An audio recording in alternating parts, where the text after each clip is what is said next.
আসসালামু আলাইকুম রহমাতুল্লাহি অবারকাতু। সম্মানিত ভাই বোন, গত কয়েকদিন আগে আপনারা দেখেছেন আমি লাইভে গিয়ে আমার টার্গেট জান্নাত পেজ থেকে তিনজনকে পুরস্কৃত করেছিলাম। তিনজনকে তিনটি বই উপহার হিসেবে আমি দিয়েছিলাম, যা ছিল জিলহজ্জের আমল ডায়েরি নামক একটি বই। আমাদের মাঝে আর একদিন অথবা 2 দিন সময় আছে, জিলহজ মাস আমাদের সামনে আগত। এই জিলহজ মাস সম্পর্কে আমরা অনেকেই সঠিকভাবে সঠিক তথ্য বা সঠিক আমল কিভাবে করতে হবে এগুলো আমরা অনেকেই হয়তোবা জানি না। রমাদান মাসে আমরা যেরকম ভাবে একটি উৎসব মুখর পরিবেশে আনন্দের সাথে যেরকম ইবাদত করতে পারি, পরিবেশটা সব সময় একটা আনন্দের সাথে থাকে, চারিদিকে পরিবেশ রমাদানের একটা সুবাস ছড়িয়ে পড়ে, যার কারণে আমরা নিজেরা হয়তো মানুষদের এত ইবাদত মুখর পরিবেশ দেখে নিজেকে ধরে রাখতে পারি না, আমরাও ইবাদত করতে চাই। কিন্তু এই জিলহজ মাসের প্রথম 10 দিনের আমল সম্পর্কে আমরা অনেকেই জানি না। এটা উৎসব মুখর একটি পরিবেশেও তৈরি হয় না। শুধু ঈদের দিন একটা কুরবানির মাধ্যমে তখন মনে হয় যে ঈদের দিন হচ্ছে, এটাই আমরা জানি। কিন্তু এর আগে 9টা দিন এত গুরুত্বপূর্ণ আছে যে সম্পর্কে আমরা উদাসীন এবং গাফেল হয়ে থাকি। তাই সম্মানিত ভাই বোন, আমাকে আপনাকে এই জিলহজ মাসের গুরুত্ব, মাহাত্ম্য, এর ফজিলত সম্পর্কে অবশ্যই অবশ্যই জানতে হবে। আর এগুলো জানতে হলে আমার আপনার জিলহজ মাস সম্পর্কে বই পড়তে হবে, সঠিক তথ্য অনুযায়ী সঠিক গাইডলাইন সহ অথেন্টিক বই পড়তে হবে। তাই সম্মানিত ভাই বোন, অত্যন্ত আনন্দের সাথে আমি এটা জানাচ্ছি যে যে কয়েকদিন আগে আমার টার্গেট জান্নাত পেজ থেকে তিনজনকে আমি পুরস্কৃত করলাম জিলহজের আমল ডায়েরি এই বইটি দিয়ে। আলহামদুলিল্লাহ, আজ আমার হাতে একটি পার্সেল এসেছে হাদিয়া স্বরূপ, পুরস্কার স্বরূপ। আমি নিজেই জিলহজের আমল ডায়েরি এই বইটি পুরস্কার হিসেবে পেয়ে গেলাম। আলহামদুলিল্লাহ, আল্লাহ তাআলাই হচ্ছেন উত্তম পরিকল্পনাকারী।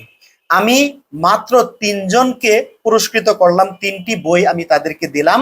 আজ আমার হাতেই আরেকটি পুরস্কার এসেছে। সম্মানিত লেখিকা, যিনি অত্যন্ত সুন্দরভাবে এই বইটি লিখেছেন, অত্যন্ত সুন্দরভাবে সবগুলো তথ্য জিলহজ মাসের আমল, ফজিলত, করণীয় সবকিছু তুলে ধরেছেন, এমন একটি বই। সেই লেখিকা শারিন শফি অদ্রিতা আপুর পক্ষ থেকে আমি এই বইটি হাদিয়া স্বরূপ পেয়েছি রায়ান শপের পক্ষ থেকে। সম্মানিত ভাই বোন, এই বই আপনি কেন পড়বেন? আমরা রমাদান মাসকে যেরকম গুরুত্ব দিয়ে থাকি, এই জিলহজ মাসের প্রথম 10 দিনকে আমরা এতটা বেশি গুরুত্ব দেই না, কারণ আমরা এই গুরুত্ব সম্পর্কে জানি না। অথচ এই 10 দিন সম্পর্কে মহান আল্লাহ তাআলা কুরআনুল কারীমে শপথ করে বলেছেন এই 10 দিনের গুরুত্ব।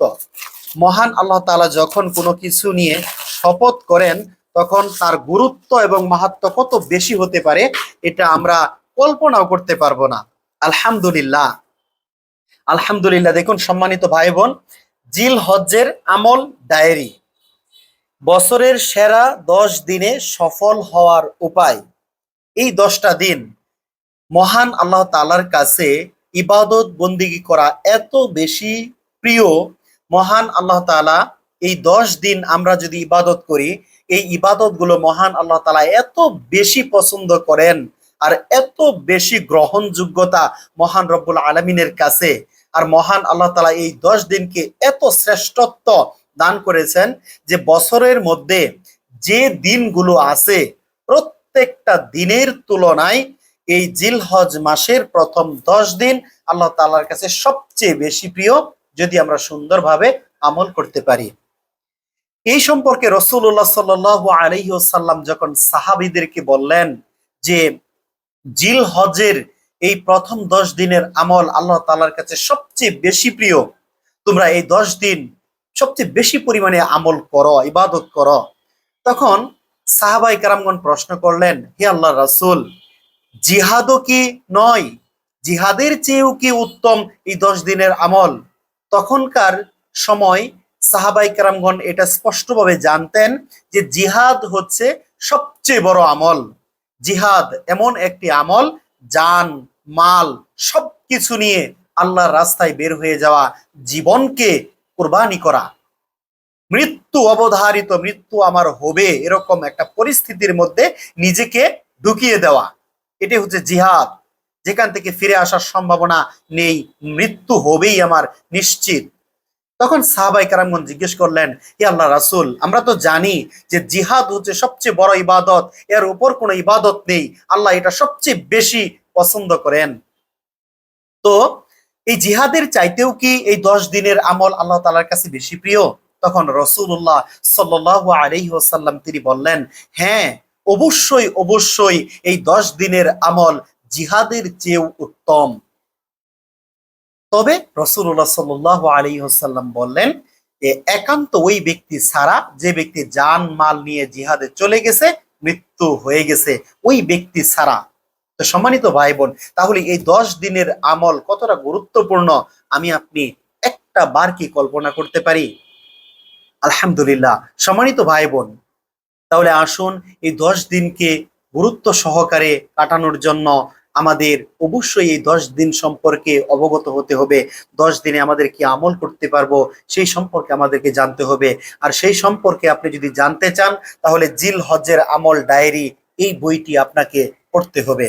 আজই সংগ্রহ করুন, যে কোনো বুকশপে, অনলাইনে আপনি এটা পেয়ে যাবেন, রকমারি.com অথবা ওয়াফিলাইফ.com বা পর্দা শপ বা দিনী বুক, এরকম যে পেজগুলো আছে ফেসবুকে, বা যদি আপনি সার্চ করেন ফেসবুকে গিয়ে জিল হজ্জের আমল ডায়েরি, এগুলো আপনি পেয়ে যাবেন।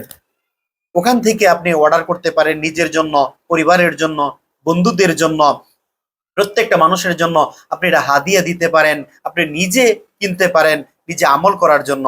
এর এর সাথে আরেকটি সুন্দর আরেকটি বই আছে, জিল হিজ্জা, যে ছোট বাচ্চাদের জন্য, ছোট আমাদের যারা প্রিয় ছোট সন্তান আছে, যে 2 থেকে 15 বছরের মধ্যে যারা আছে, তাদের জন্য এই জিল হজ সম্পর্কে বিস্তারিত একটি ছোট আকারে খুব সুন্দরভাবে একটি বই এটার সাথে হাদিয়া পেয়েছি আমি, এটাও আপনারা ক্রয় করতে পারেন। এর সাথে এই বইটা, এই বইটাও শারীন শফি উদ্রিতা তিনি আপু লিখেছেন।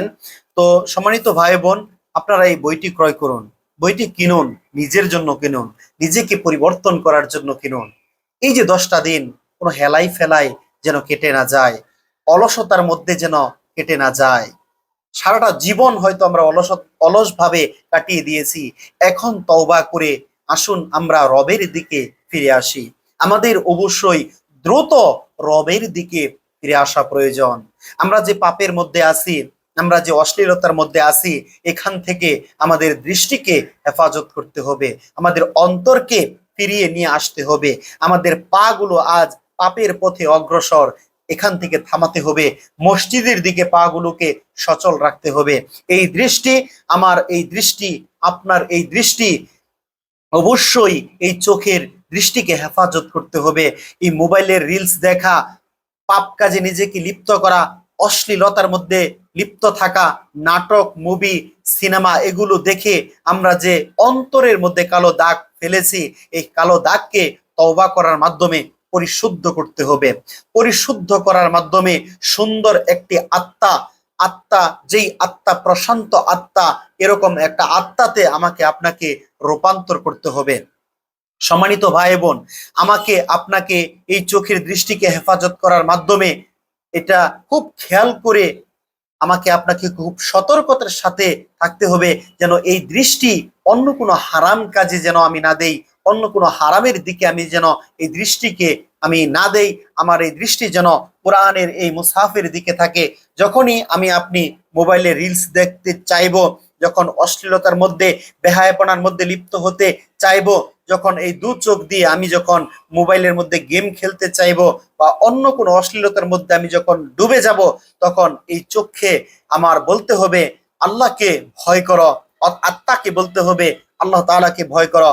আর যখনই চোখ অন্য কোনো হারামের দিকে যেতে চাইবে, এই চোখকে ফিরিয়ে আমি যদি কোরআনের এই মুসাফের দিকে ফিরিয়ে নিয়ে আসতে পারি, এই চোখ আমি যদি কোরআনের দিকে রাখতে পারি, 20 মিনিট 30 মিনিট সময় আমি অন্তরকে বাধ্য করে, নিজেকে বাধ্য করে আমি যদি কোরআনের দিকে বসে ধৈর্য সহকারে কোরআনের এই আয়াতগুলো সুন্দরভাবে দেখে দেখে আঙ্গুলে হাত বুলিয়ে বুলিয়ে এভাবে নিজেকে বাধ্য করে পড়তে পারি, এই অন্তর, এই চক্ষু, এই দৃষ্টি অবশ্যই আমার আপনার নিয়ন্ত্রণের মধ্যে আসবে। আর এভাবে আমরা যদি নিজেকে নিয়ন্ত্রণ করতে না পারি, তাহলে শয়তানের নিয়ন্ত্রণের মধ্যে আমার এই দৃষ্টি, আমার হাত, আমার পা, আমার আত্মা, আমার নফস, এগুলো যদি শয়তানের নিয়ন্ত্রণে চলে যায়, তাহলে আপনি ধ্বংস হয়ে যাব। সফলতার দিকে আমরা কখনো এগুতে পারবো না। তাই সম্মানিত ভাই বোন, আসুন সফলতার দিকে আমরা যদি এগুতে চাই, তাহলে রমাদানের পরে এই শ্রেষ্ঠ 10 দিনকে আমরা যেন খুব যত্ন সহকারে আমরা যেন মূল্যায়ন করি, উত্তম ভাবে পরিকল্পনা করার মাধ্যমে আমরা যেন জুলহিজ্জের এই 10টা দিন আমরা যেন উত্তম ভাবে মহান আল্লাহ তাআলার ইবাদত করতে পারি, নিজেকে পরিশুদ্ধ করে তুলতে পারি। আর যেন আমরা শয়তানের ওয়াসওয়াসায়, নফসের কুমন্ত্রণায় আমরা যেন রবের অবাধ্যতায় লিপ্ত হয়ে না যাই।